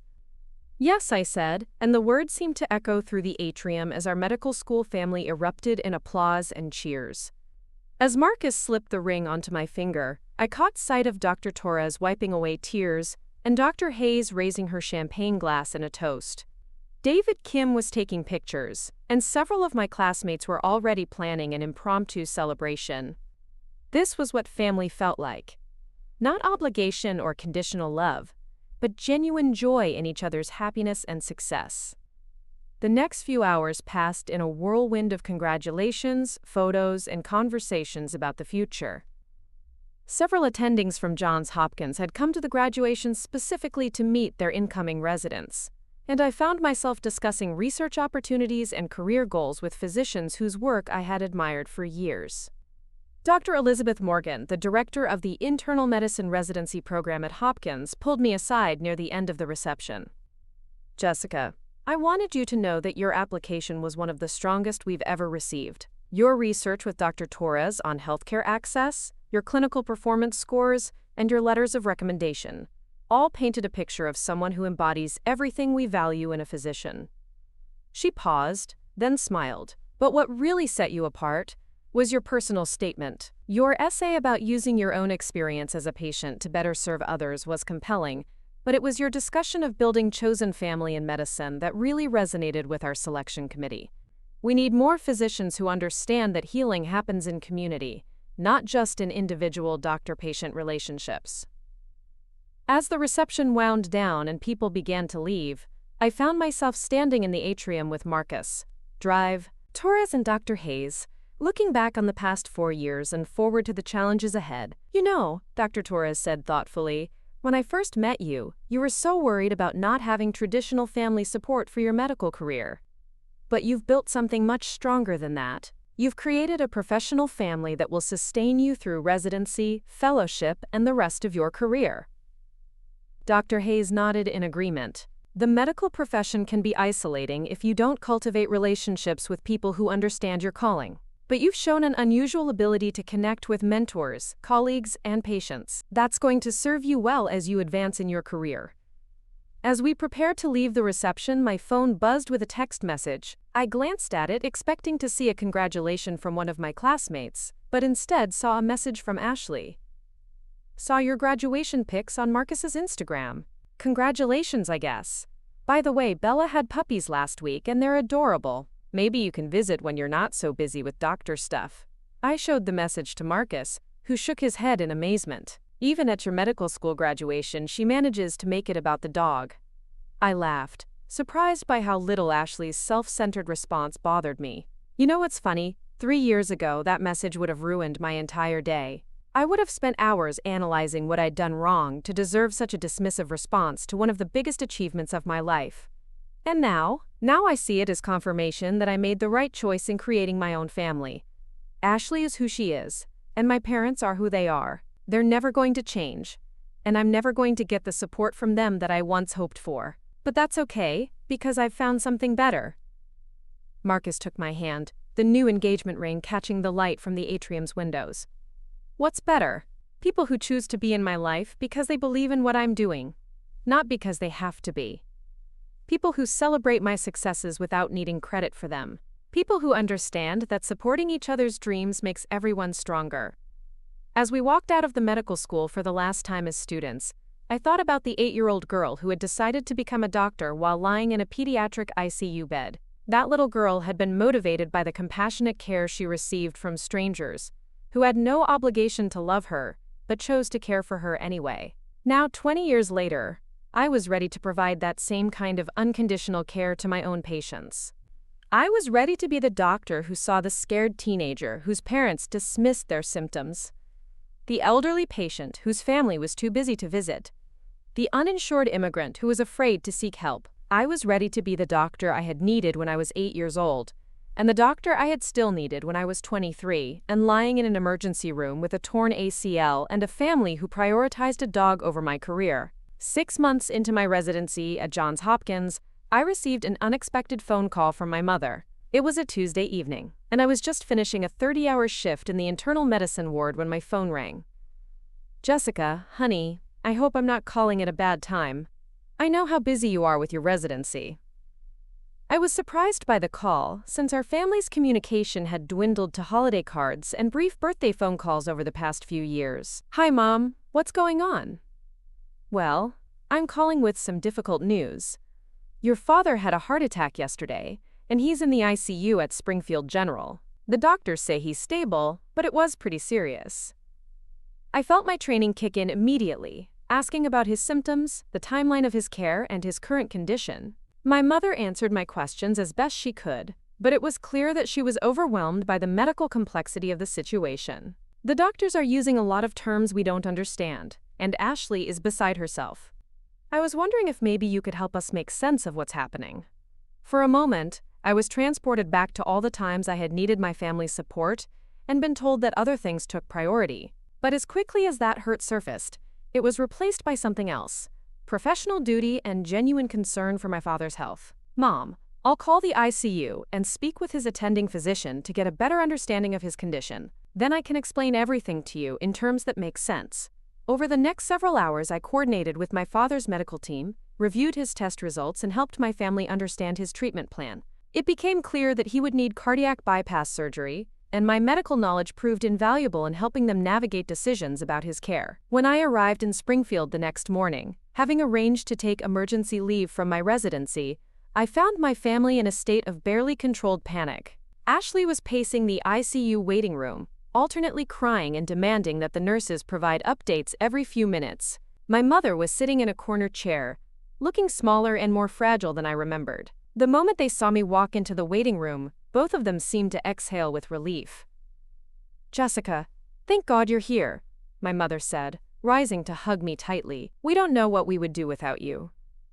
For the next week, I essentially became my family's medical interpreter and advocate. I attended all the meetings with my father's doctors, translated their recommendations into language my family could understand, and helped them make informed decisions about his care. When complications arose during his surgery, I was the one who could explain the significance of various interventions and help my family understand the realistic timeline for his recovery. But more than that, I found myself providing the kind of emotional support and steady presence that I had needed from them so many times over the years. When Ashley had a panic attack in the hospital cafeteria, I was the one who talked her through it. When my mother couldn't sleep because she was worried about my father's prognosis, I was the one who sat with her and answered her questions until dawn. The irony wasn't lost on me that my family was finally seeing my value, but only because they needed something from me that no one else could provide. They weren't proud of my accomplishments for their own sake. They were grateful for my expertise because it served their immediate needs. On my last day in Springfield before returning to my residency, my father was awake and stable in the cardiac step-down unit. When I stopped by to say goodbye, he took my hand with surprising strength. "Jessica, I owe you an apology. I never really understood what you were working toward all these years, and I certainly didn't appreciate the sacrifices you were making to become a doctor. But watching you this week, seeing how you've handled this crisis with such competence and compassion, I finally get it." He paused, his voice becoming emotional. "You're not just our daughter who happens to be a doctor. You're a doctor who happens to be our daughter. And that's a completely different thing. I'm proud of who you've become, even if I wasn't always supportive of how you got there." My mother nodded tearfully. "We were so focused on Ashley's immediate needs that we never stopped to appreciate your long-term vision. We should have been your biggest supporters all along." I felt a complex mixture of emotions as I listened to their apologies. Part of me was grateful for their acknowledgement of how they had failed to support me. Part of me was sad that it had taken a medical crisis for them to recognize my value. And part of me was proud that I had become the kind of person who could rise above past hurts to provide the care they needed. "I appreciate you saying that," I told them both. "But I want you to know that I didn't become a doctor to prove anything to you or to earn your approval. I became a doctor because I believe in the power of medicine to heal and help people." The fact that I was able to help Dad this week is just a bonus. As I drove back to Baltimore that evening, I reflected on how much had changed since my medical school graduation. My family's newfound appreciation for my career felt good, but it didn't fill a void that no longer existed. I had spent so many years seeking their validation, but I had ultimately found something more valuable, a sense of purpose that didn't depend on anyone else's approval. 2 years later, I was finishing my residency and preparing to start a fellowship in hospital medicine when I received an invitation that surprised me. The fellowship program at Cleveland General was celebrating its 10th anniversary, and Dr. Torres had invited all the alumni to a reunion dinner. The event was held in the same conference room where I had attended my first fellowship meeting 6 years earlier, but the space had been transformed with elegant decorations and round tables set for dinner. As I walked into the room, I was amazed to see familiar faces from every year of the program, young physicians who were now residents, attendings, and even department chiefs at hospitals across the country. Dr. Torres, now the Associate Dean for Student Affairs at Case Western, welcomed everyone with a speech about the impact the fellowship program had made on medical education and patient care. He introduced several alumni who had gone on to leadership positions in academic medicine, and he highlighted research projects that had grown out of work begun during fellowship years.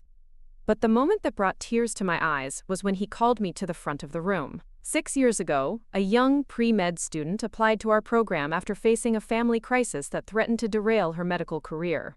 Jessica Chen came to us with exceptional academic credentials, but more importantly, she came with a deep understanding of what it means to be a patient and a commitment to serving others who felt overlooked by the healthcare system.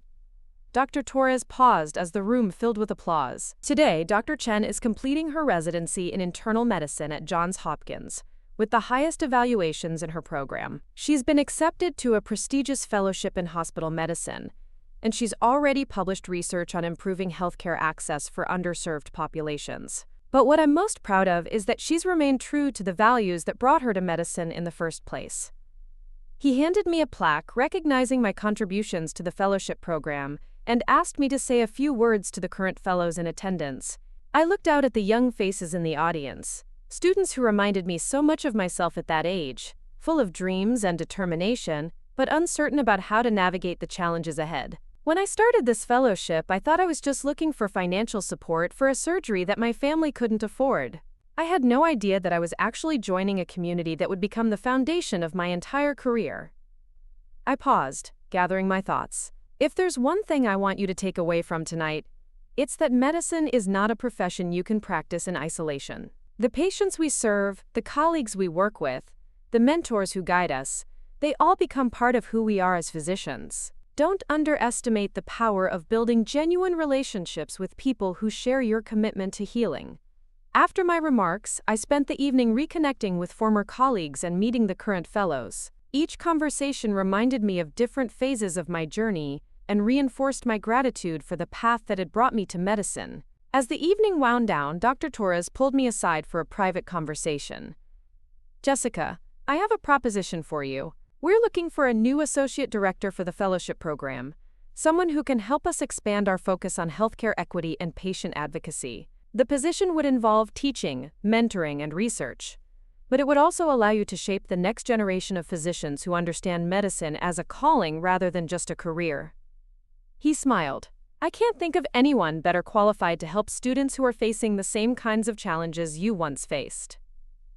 I felt a familiar tingle of excitement as Dr. Torres described the position. It would mean returning to Cleveland, where my medical career had truly begun, and it would allow me to combine my clinical skills with my passion for mentoring and advocacy. When would you need an answer?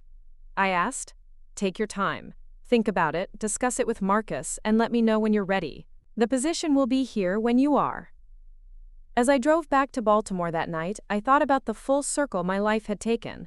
I had started as a young woman whose family couldn't see her worth, and I was now being invited to help other young people discover their own value and potential. My phone buzzed with a text from Marcus, who was now finishing his chief residency year in emergency medicine. How was the reunion? Ready to come home to Cleveland? I smiled as I typed my response, more ready than I've ever been. The fellowship program had given me more than just financial support for my surgery. It had given me a model for what family could look like when it was based on shared values and mutual support, rather than obligation and conditions. Now I had the opportunity to help create that same kind of family for the next generation of physicians. I never would have found this fellowship program, or met Dr. Torres, or learned what it feels like to be truly supported by a professional community. Marcus reached across the table and took my hand. So you're saying that your parents choosing Bella over your surgery was actually the best thing that could have happened to you? I laughed, surprised by the truth of that statement. In a weird way, yes. Their rejection forced me to look for alternatives, and those alternatives led me to opportunities I never would have found otherwise. It's like their inability to support me created space for people who could actually help me grow. That's a pretty mature way to look at it. Not everyone would be able to turn family disappointment into personal growth. As we walked back to my apartment that evening, I thought about the chain of events that had brought me to Cleveland. My injury had led to my family's rejection, which had led to Marcus's research into alternative options, which had led to Dr. Torres and the fellowship program. Each step had been painful at the time, but looking back, I could see how each challenge had redirected me toward something better. The next few weeks fell into a comfortable routine of physical therapy, research work, clinical observations, and fellowship activities. My knee was healing ahead of schedule, and I was able to participate more fully in all aspects of the program. The research project on healthcare access was producing fascinating data about the barriers that prevented low-income patients from receiving appropriate care, and I was learning to analyze complex datasets and draw meaningful conclusions from statistical trends. But the most significant part of my fellowship experience was the clinical rotations. I spent time in internal medicine, watching Dr. Martinez manage patients with complex chronic conditions. I observed in pediatrics, where Dr. Wilson showed me how to communicate with children and their families during medical crises. I shadowed in the cardiac catheterization lab, witnessing Dr. Brown perform life-saving procedures on patients having heart attacks. Each rotation taught me something different about the practice of medicine, but they all reinforced the same fundamental truth. Being a good doctor required much more than medical knowledge. It required empathy, communication skills, cultural competence, and the ability to see each patient as a complete human being rather than just a collection of symptoms. One particularly memorable day, I was observing in the emergency department when a young woman named Sophia came in with severe abdominal pain. Sophia spoke limited English and seemed terrified by the busy, chaotic environment of the ED. She was accompanied by her mother, who kept apologizing for bothering the staff and asking whether the tests were really necessary. Dr. Kim assigned me to stay with Sophia and her mother while they waited for test results, partly to provide comfort and partly to practice my Spanish, which was rusty but adequate for basic medical conversations. As I sat with them, I learned that Sophia was undocumented and had been avoiding medical care for months because she was afraid of the cost and worried about drawing attention to her immigration status. "I just want to know that my daughter is going to be okay," Sophia's mother said in Spanish, tears in her eyes. "But we don't have insurance, and we don't know how we'll pay for this." I found myself thinking about my own experience of being unable to afford necessary medical care, and I realized that my family's financial limitations had given me insight into the fear and helplessness that many patients experienced. When Sophia's appendicitis was diagnosed and surgery was recommended, I was able to help connect her family with the hospital's financial assistance program and social workers who specialized in helping undocumented patients navigate the healthcare system. After Sophia was safely taken to surgery, Dr. Kim pulled me aside. "You handled that situation beautifully, Jessica. You provided exactly the kind of support that Sophia and her mother needed. Not just translation, but genuine empathy and practical help. That's the kind of doctor you're going to be." Later that evening, as I was updating my fellowship journal with reflections on the day's experiences, I received an unexpected phone call from my mother. She sounded excited, which was unusual for our typically brief and functional conversations. "Jessica, honey, I have wonderful news. Ashley's been accepted to graduate school for her MBA, and your father and I are throwing her a celebration party next weekend. All the relatives are coming, and we'd love for you to be there." I felt the familiar tightness in my chest that came with these family announcements. "That's great for Ashley, Mom. Congratulations to her. We were hoping you could drive down from Cleveland for the weekend. I know it's a bit of a trip, but family is so important, and everyone's been asking about you." I thought about my schedule for the following weekend.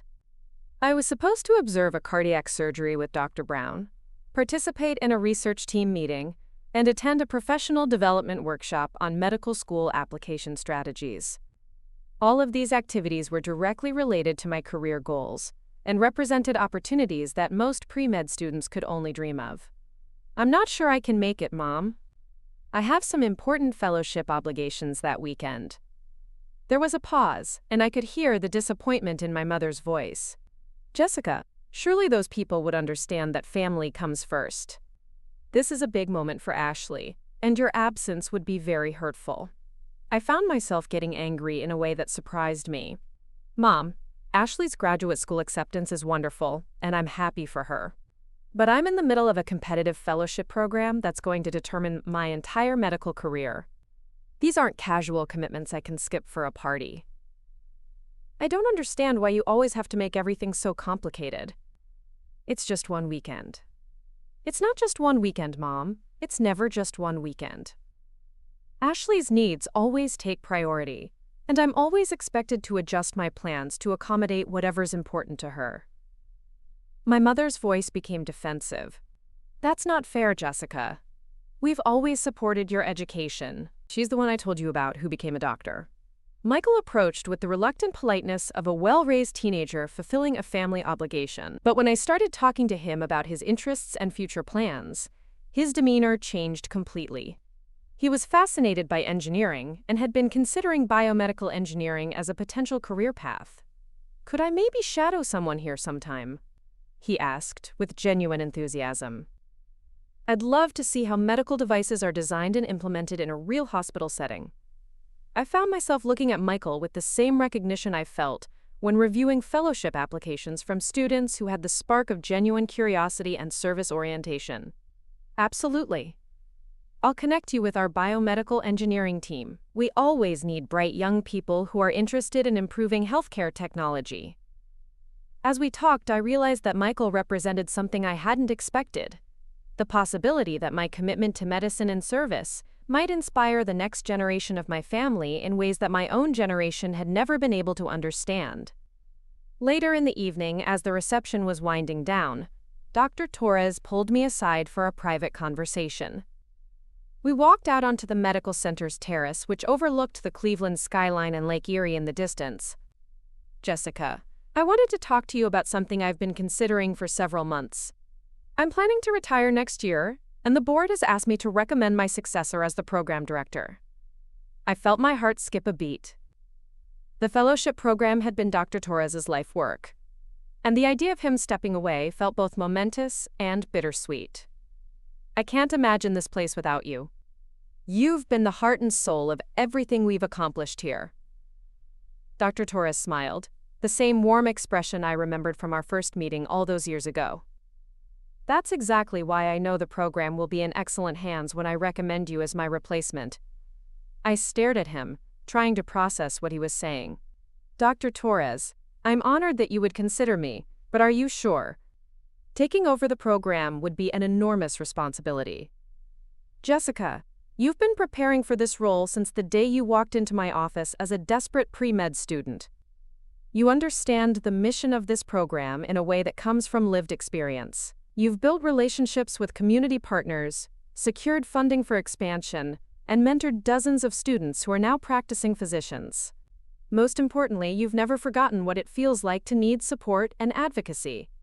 We talked for another hour about the future of the program, the challenges facing medical education, and the opportunities to expand our impact on healthcare disparities. By the time we returned to the reception, I felt both excited and daunted by the prospect of leading the initiative that had launched my own career. Marcus found me as I was saying goodbye to the last of the evening's guests. Emma and Daniel had fallen asleep in chairs in the library, exhausted by the excitement of the day. "How are you feeling about everything?" he asked, helping me gather our children's coats and backpacks. Overwhelmed, grateful, and terrified, all at the same time. Dr. Torres wants me to take over as program director when he retires next year. Marcus stopped what he was doing and looked at me with the kind of pride and excitement that reminded me why I'd fallen in love with him in the first place. Jess, that's incredible. You're going to transform that program in ways that Dr. Torres probably can't even imagine. As we drove home that evening, Emma and Daniel sleeping in the back seat, I reflected on the journey that had brought me to this moment. 15 years ago, I had been a young woman whose family couldn't see her worth, whose dreams seemed impossible without traditional support systems. Tonight, I was being asked to lead a program that had become a national model for developing physicians who understood medicine as a calling rather than just a profession. The next morning, I was in my office reviewing applications for the upcoming fellowship class when Sophia knocked on my door. She had been one of my most successful mentorship cases, and we had maintained a close working relationship as she advanced in her nursing career. "Dr. Chen, do you have a few minutes? I wanted to talk to you about something." Sophia settled into the chair across from my desk, the same chair where dozens of fellowship candidates had sat over the years, sharing their stories and dreams. "I've been thinking about applying to medical school, and I wanted to get your advice about the best path forward." I felt a familiar surge of excitement that came with recognizing potential in someone who was ready to take the next step in their career. Sophia had all the qualities that made for an excellent physician: clinical experience, cultural competence, genuine compassion for patients, and the kind of resilience that came from overcoming significant obstacles. "Sophia, I think medical school could be an incredible opportunity for you. You already have more clinical experience than most medical students, and your work with our Spanish-speaking patient population has given you insights that would benefit any healthcare team." We spent the next hour discussing her timeline, the prerequisites she would need to complete, and strategies for strengthening her application. As we talked, I found myself thinking about the ripple effects of mentorship and support, how my own experience as a fellowship recipient had shaped my commitment to helping others navigate similar challenges. "You know," I told Sophia as our conversation was ending, "when I first came to this program, I thought I was just looking for help with my own problems. I had no idea that someday I'd be in a position to help other people pursue their dreams." That's the beautiful thing about medicine. When you invest in one person's potential, that investment multiplies through everyone they go on to help. That afternoon, I attended a research meeting with our current fellowship class, where we were reviewing data from our latest study on emergency department utilization among uninsured patients. The 12 students in this year's cohort represented the kind of diversity that had become a hallmark of our program: different racial and ethnic backgrounds, varied socioeconomic circumstances, and a range of life experiences that informed their approach to patient care. One student, Maria Santos, presented findings that showed how language barriers and immigration status affected patients' willingness to seek emergency care, even in life-threatening situations. Her research was building on work that Dr. Torres and I had started years earlier, but she was bringing new perspectives based on her own family's experiences as recent immigrants. What we're seeing is that patients often delay seeking care, not just because of cost, but because they're afraid of being reported to immigration authorities, or because they've had previous negative experiences with healthcare providers who didn't understand their cultural background, Maria explained to the group. Another student, James Washington, raised his hand. "This connects to what I've been observing in the pediatric clinic. We're seeing children whose parents are afraid to bring them in for routine care, which means we're missing opportunities for early intervention and preventative medicine." I listened to their discussion with the same sense of pride and purpose that had sustained me throughout my career. These students were developing into physicians who understood that excellent medical care required more than just clinical knowledge. It required cultural competence, advocacy skills, and a commitment to addressing the social determinants of health. As the meeting concluded, I announced that I had some news to share with the group. Dr. Torres has asked me to consider taking over as program director when he retires next year. If I accept the position, it will mean some exciting opportunities for expansion and innovation, but it will also mean maintaining the core values that have made this program successful. The students' excitement was immediate and enthusiastic. Several of them had chosen our program specifically because of the mentorship and advocacy focus that I had helped develop over the years. "Dr. Chen, what would that mean for the future of the program?" asked Sarah Kim, a third-year medical student who was considering applying for our fellowship after graduation. "It would mean that we continue to prioritize students who are committed to serving underserved populations, that we maintain our focus on addressing healthcare disparities, and that we keep building partnerships with community organizations that share our values. But it would also mean expanding our reach and developing new initiatives that could influence medical education on a national level." That evening, Marcus and I had dinner at home with Emma and Daniel, who were both old enough now to understand that their parents worked in medicine and that our work involved helping people who were sick or injured. Emma had recently announced that she wanted to be a pediatrician when she grew up, while Daniel was more interested in the engineering aspects of medical devices. "Mom, what does it mean to be a program director?" Emma asked over dinner. "Is it like being the principal of a medical school?" I thought about how to explain the role in terms an 8-year-old could understand. It's like being responsible for helping new doctors learn how to take care of patients who don't have as much money or support as some other patients.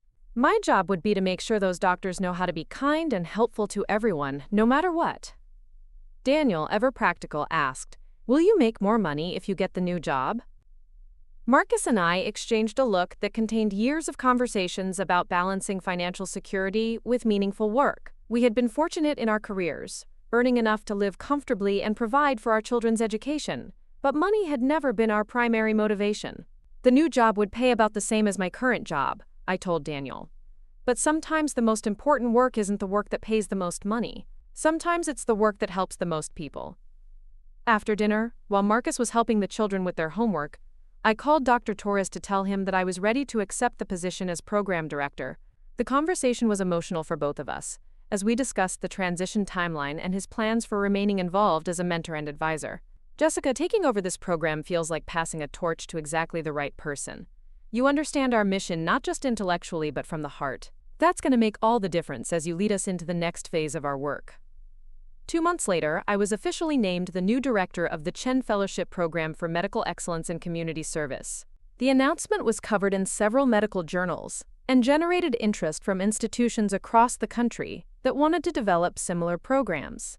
My first major initiative as director was to establish a scholarship fund specifically for students from families affected by immigration, following up on the research that Maria Santos and James Washington had conducted. The fund would provide not just financial support but also legal assistance and advocacy for students who faced barriers related to their immigration status. The scholarship was funded partly through hospital resources and partly through donations from program alumni who had gone on to successful careers. When we announced the new initiative, applications poured in from across the country, demonstrating the enormous need for this kind of support.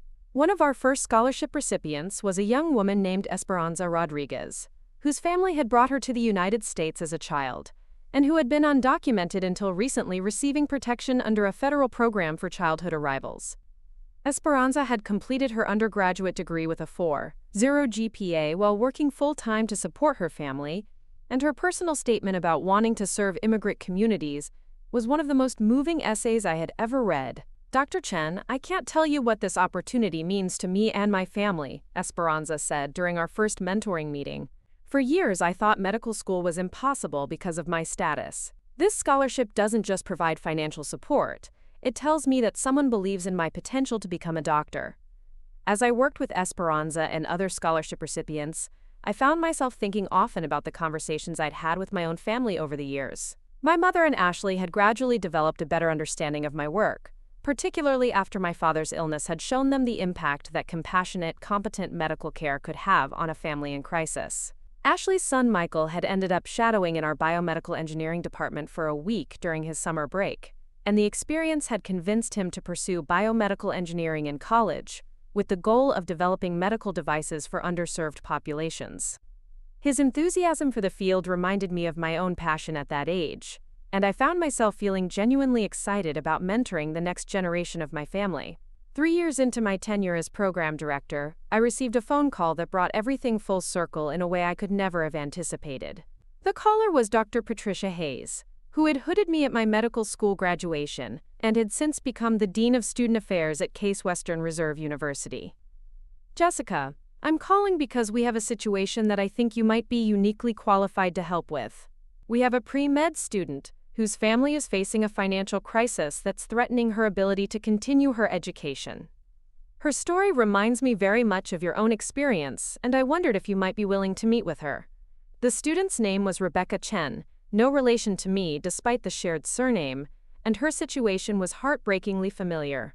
Rebecca was a senior pre-med student with excellent grades and strong MCAT scores, but her family had recently lost their small business due to her father's prolonged illness. Her parents were facing bankruptcy, and Rebecca was considering dropping out of school to work full-time and help support her family. When Rebecca came to meet with me the following week, I saw myself 15 years earlier, a young woman with enormous potential who was being forced to choose between her dreams and her family's immediate needs. Rebecca was composed and articulate as she described her situation, but I could see the desperation underneath her professional demeanor. "Dr. Chen, I know this program is incredibly competitive, and I know I'm asking for help at the last minute. But I've worked toward medical school my entire life, and I'm hoping there might be some way to make it work." I spent 2 hours with Rebecca, discussing not just her financial situation, but her motivations for pursuing medicine, her long-term career goals, and her understanding of the commitment required to succeed in medical school and residency. By the end of our conversation, I knew that she had exactly the qualities we looked for in fellowship recipients. "Rebecca, I want you to know that your financial situation doesn't disqualify you from pursuing medicine. It just means you need more creative solutions than some of your peers. We've helped dozens of students navigate similar challenges, and I'm confident we can find a path forward for you as well." We developed a comprehensive support plan that included emergency financial assistance for her family, a position in our research program that would provide income and valuable experience, and guaranteed funding for medical school applications and interview travel. Most importantly, we connected Rebecca with other students and alumni who had overcome similar obstacles. 6 months later, Rebecca was accepted to 3 medical schools and chose to attend Case Western Reserve University, where she would be close to our support network and able to continue her research work. At her white coat ceremony, I had the honor of being her personal sponsor, a role that felt like completing a circle that had begun with my own desperate phone call to Dr. Torres years earlier. As I watched Rebecca recite the same oath of professional commitment that I had taken 15 years before, I thought about the ripple effects of support and mentorship that had shaped both of our lives. Dr. Torres had invested in my potential when I had nowhere else to turn, and that investment had multiplied through every student I had mentored, every research project I had led, and every policy change I had advocated for. Now Rebecca would carry that legacy forward into her own career, and someday she would likely find herself in a position to help other young people who faced similar challenges. That was the true measure of our success, not the individual achievements of any single person, but the expanding network of physicians who understood that excellence in medicine required not just clinical competence, but also compassion, advocacy, and commitment to serving those who needed care the most. That evening, as I drove home from Rebecca's white coat ceremony, I received a text from Ashley that brought a smile to my face. "Saw the news article about Rebecca's scholarship. So proud of what you've built, Jess. Michael starts his biomedical engineering program next month, and can't stop talking about the work you do. Maybe he'll end up working with you someday." I thought about my nephew Michael, now 18, and passionate about developing medical technology that could improve care for underserved populations. I thought about Emma, who was now 11, and volunteering at a local animal shelter while maintaining her goal of becoming a pediatrician. I thought about Daniel, 9 years old, and already designing prosthetic devices for injured animals as science fair projects. These young people represented something I had never expected, a generation that understood service and compassion not as obligations, but as opportunities to make the world better. Whether they had learned those values from watching my career or from their own experiences didn't matter. What mattered was that they understood the power of using their talents to help others. As I pulled into my driveway, I saw Marcus's car already there, which meant he had probably beaten me home from his own long day in the emergency department.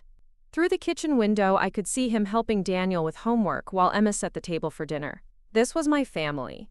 Not the one I had been born into, but the one I had chosen and built through years of shared commitment to medicine, service, and supporting each other's dreams. My phone buzzed with one final message of the day, this one from Dr. Torres. "Watched the live stream of Rebecca's ceremony. So proud of everything you've accomplished as program director. Your father would be amazed to see how far his little girl has come." I sat in my car for a moment, thinking about my father and the conversation we'd had during his final hospitalization about being proud of who I had become. He hadn't lived to see the full impact of my work as program director, but I knew he would have been amazed by the opportunities I'd had to help other families navigate medical crises with dignity and hope. 15 years ago, my parents had chosen my sister's dog over my surgery, a decision that had felt like the end of my medical dreams. Tonight, I was the director of a nationally recognized program that had helped hundreds of students pursue careers in medicine, and I was preparing to go inside and have dinner with a family that celebrated each other's achievements without conditions or limitations. Sometimes the greatest gifts come wrapped in the most painful packages. My family's rejection had forced me to find my own path, and that path had led me to a life of purpose, meaning, and genuine belonging that I could never have imagined as a heartbroken 23-year-old lying in an emergency room. As I walked up to my front door, I could hear Emma practicing piano and Daniel explaining some scientific concept to Marcus, with the kind of enthusiasm that reminded me why I had fallen in love with learning in the first place. This was what family looked like when it was built on shared values rather than shared genetics. People who celebrated each other's passions, supported each other's dreams, and understood that investing in one person's potential created ripple effects that could change the world.